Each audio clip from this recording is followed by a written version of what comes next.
Chapter 7 The King and the Ruler. Oh, yeah, of course, whispered Jack. He'd forgotten all about Teddy and Kathleen's book of magic rhymes. Jack pulled the book out of his backpack. He and Annie studied the table of contents. Stand on water, said Annie. Make a stone come alive. Make metal soft. Turn into ducks. Fly through the air. That's it. No, said Jack. Go back to make a stone come alive. Why? Said Annie. Because the lion's supposed to carry us, said Jack, and he already has wings, but he's made of stone. So what we need to do is make him come alive. Oh, right, said Annie. But then what, said Jack. Where will we go? Merlin's letter said an angel of gold would show us the way, remember? Said Annie. Angel of gold, said Jack. Where are we going to find that? And how will we find Neptune? How will he help us save Venice? Patience, said Annie. If we need more magic, we'll go back to the book. Okay, but let's hurry, said Jack. He opened Teddy and Kathleen's book to the second rhyme. He took a deep breath.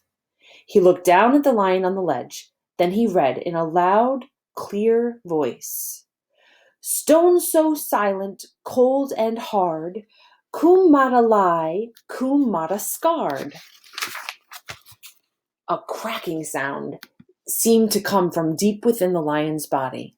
As Jack and Annie peered down at the statue, the lion's stone mane ruffled into a mass of shaggy fur. His stone back softened into a sleek golden coat. His stone wings stretched into long, luminous feathers. Wow, breathed Annie. Jack couldn't speak. Before their eyes, the statue had turned into a living lion with magnificent golden wings. The lion shook his mane and yawned. He had huge, sharp teeth and a long, pink tongue. His ears twitched. His tufted tail swayed back and forth. The lion crouched and leapt off the ledge like a cat. He spread his wings and caught a strong current of wind. His wings flapped, and he began circling above the square. Here, here! Annie shouted. She waved wildly.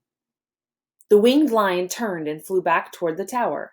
He glided silently onto the terrace, landing just a few feet away from Jack and Annie. He stared at them with his golden eyes. You have to help us save Venice from a flood disaster, Jack said. Can you carry us to Neptune? Said Annie. The lion padded toward them. He kept staring straight at them.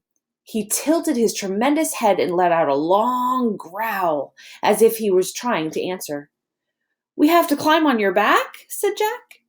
I hope we won't hurt you, said Annie. The lion let out another growl, but he didn't sound angry. He sounded as if he was telling them to hurry. He crouched down so they could climb on.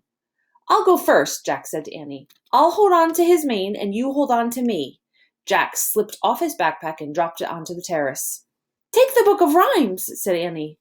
Got it, said Jack. He tucked the book under his arm and carefully climbed onto the lion's back.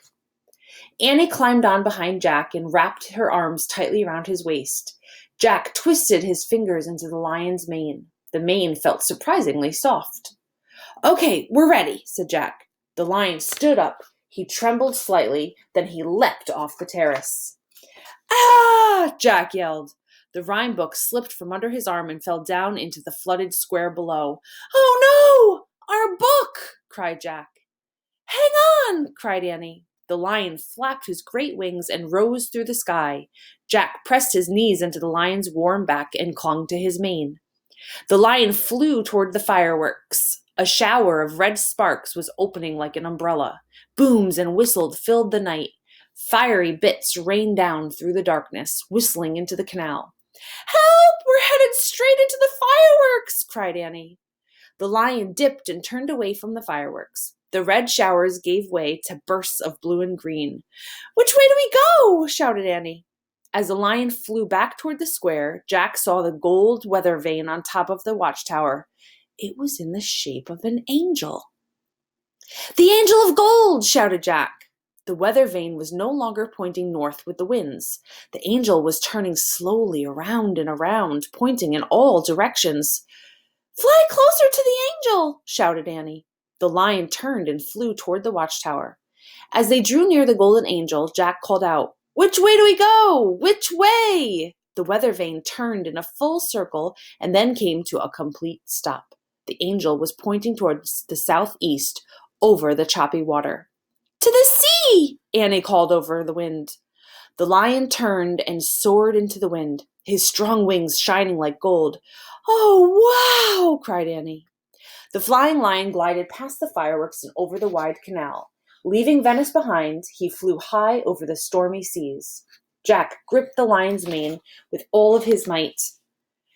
The lion sailed in and out of thick, fast-moving clouds. He flew above crashing waves and past bolts of lightning. He flew through screaming winds and pelting rain. In the middle of the sea, far from land, the lion began circling above the water. "What's he doing?" cried Jack. "Looking for Neptune!" shouted Annie. "But Neptune's not real," said Jack. "I know," shouted Annie. "We'll have to use our imaginations, like Lorenzo. Try to imagine Neptune." Jack tried to imagine Neptune, but he was too scared to think clearly. "Neptune!" shouted Annie. "Rise from the water! Save Venice, Neptune! Help us!" Annie's voice was lost in the wind. Jack wrapped his arms around the lion's neck. He buried his face in the lion's mane. He tried desperately to imagine Neptune. The lion let out a roar. With his hands under the lion's throat, Jack felt as if he himself were roaring. The lion roared again. The roaring made Jack feel stronger and calmer. The details of Tiepolo's painting came into his mind. In his imagination, Jack saw Neptune, ruler of the seas, with his white beard and long hair, his strong arms and shoulders. He saw a lovely lady who was Venice, the grand lady of the lagoon. He saw Neptune giving the grand lady a gift. "I see something!" cried Annie. Jack opened his eyes and sat up. "Where?" he cried. "In the water," said Annie. Clinging to the lion's mane, Jack peered down into the darkness below. Lightning flashed over the sea. Jack saw a huge three-pronged spear rising out of the foaming, churning waves. The sea below the spear began to heave and billow. Lightning flashed again, and Jack saw a great mass of swirling seaweed rising from the waves. Not seaweed hair, Jack realized. A man's giant head and neck appeared above the surface of the water. Then the man's massive shoulders, chest, and arms rose above the storm-tossed sea. The giant loomed high above them, as tall as a mountain. "Neptune!" cried Annie. The lion let out a roar, and then another and another. Lit by flashes of lightning, Neptune's face looked as if it had been weathered by thousands of years of wind and sand and waves. He had deep-set eyes, craggy cheeks, a white beard, and tangled hair hanging to his shoulders. "Neptune, save Venice from the flood!" cried Jack. "Please!" cried Annie. "Save the grand lady of the lagoon!" Neptune looked at them for a moment. Then, with his powerful arms, he lifted his spear and thrust it down into the waves. When the spear pierced the surface of the water, the sea made a gurgling sound, and then a long slurp, as if water were flowing down a drain. The thunder and lightning stopped. The storm-tossed waves grew calm. The wind died to a gentle breeze. The clouds parted, and the stars shined brightly. Neptune raised his spear. He nodded to Jack and Annie and the lion. "Thanks!" cried Annie. "Thanks!" shouted Jack. The lion roared again. Then Neptune began to sink back into the sea. His long arms, huge shoulders, thick neck, craggy face, floating hair, all disappeared. The prongs of his spear sank below the surface of the water. The ruler of the seas was gone. Only a shimmering whirlpool swirled in the moonlight.